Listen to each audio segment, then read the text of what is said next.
ذالک من انباء الغیب نوحیہ الیک وما كنت لديهم اذ اجمعوا امرهم وهم يمكرون۔ یہ غیب کی بعض خبریں ہیں جس غیب کی ہم آپ کی طرف وحی فرماتے ہیں۔ یہ غیب کی خبریں ہیں جس غیب کی ہم آپ کی طرف وحی فرماتے ہیں۔ اور جب حضرت یوسف علیہ السلام کے بھائی برادران یوسف اپنی سازش پر متفق ہو رہے تھے، جب وہ سازش کر رہے تھے برادران یوسف، یہ غیب کی خبریں ہیں محبوب، یہ غیب کی خبریں ہیں، ہم وحی کے ذریعے آپ کو بتا رہے ہیں۔ اچھا، یہ غیب کی بعض خبریں ہیں جس غیب کی ہم آپ کی طرف وحی فرماتے ہیں۔ اور جب برادران یوسف اپنی سازش پر متفق ہو رہے تھے اور اپنی سازش پر عمل کر رہے تھے تو اس وقت آپ ان کے پاس موجود نہ تھے۔ محبوب، آپ تو اس وقت وہاں موجود نہیں نہ تھے جب یہ ساری سازش ہو رہی تھی اور یہ سارا واقعہ رونما ہو رہا تھا۔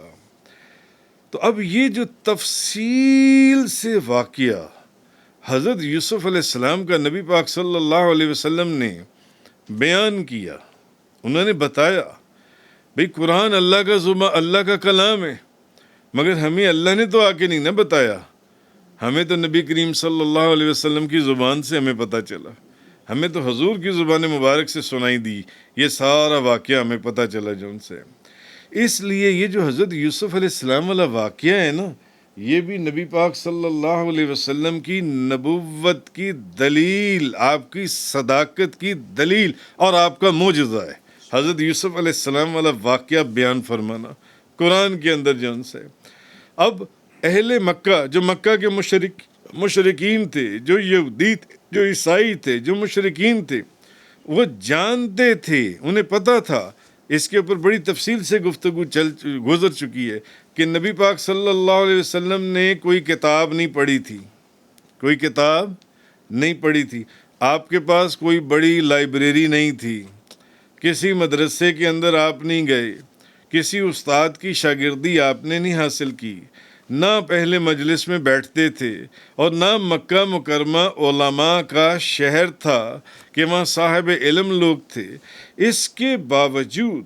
بغیر کسی تحریف اور بغیر کسی کمی کے حضرت یوسف علیہ السلام کا پورا واقعہ سنا دینا اور پڑھا دینا، یہ نبی پاک صلی اللہ علیہ وسلم کا معجزہ ہے، آپ کے نبوت کی دلیل ہے، اور اس پر بھی دلیل ہے کہ آپ پر اللہ کا کلام نازل ہو رہا ہے، آپ پر اللہ کا کلام نازل ہو رہا ہے کہ جب حضرت یوسف علیہ السلام کے بھائی، اچھا آگے اللہ پاک نے کیا فرمایا، جب برادران یوسف، آگے مزید بات کیا فرمائی، اپنی سازش پر متفق ہو رہے تھے، یعنی جب وہ سازش کا جال بن رہے تھے تو محبوب آپ تو اس وقت ان کے پاس نہیں نہ تھے۔ ان مشرکین کو پتہ چل جانا چاہیے کہ آپ کی نبوت کی صداقت کی یہ دلیل ہے، یہ آپ کا معجزہ ہے کہ آپ نے حضرت یوسف علیہ السلام کا واقعہ، آپ نے ان سارے واقعات کو کیسے جان لیا، جون سے آپ نے کیسے جان لیا؟ نہ تو آپ کسی استاد سے پڑھے ہیں، نہ آپ کے پاس کوئی کتاب ہے، نہ آپ کے پاس کوئی لائبریری ہے، نہ آپ کسی مدرسے میں گئے، نہ مکہ مکرمہ میں کوئی علماء کا شہر ہے، آپ کو کیسے پتہ چل گیا یہ حضرت یوسف علیہ السلام کا بغیر کسی کمی سے پورا کے پورا واقعہ بیان کر دینا؟ تو اس کا مطلب ہے یہ آپ کی نبوت کی دلیل ہے کہ آپ اللہ کے نبی ہیں، آپ نے غیب کی خبریں ان تک پہنچا دی ہیں۔